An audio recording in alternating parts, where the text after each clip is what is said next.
এলাম, ঢুকতেই আমার মেয়ে দৌড়াদৌড়ি করে শুরু করে দিয়েছে। কোথায় যাবে ঠিক পাচ্ছে না। এখানে হরিণ দেখতে পেয়েছে, দাঁড়িয়ে দেখছে।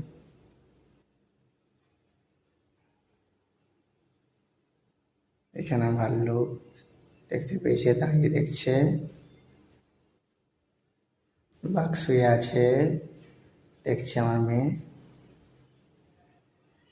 এটা এক ধরনের নেকড়ে বাঘের মতো আমার মেয়ে দেখছে। বাঁদরের সাথে আমার মেয়ে কথা বলছে। এটা এক ধরনের পাখি। মেয়ে জিজ্ঞেস করছে কি পাখি। এটা এক ধরনের হরিণ।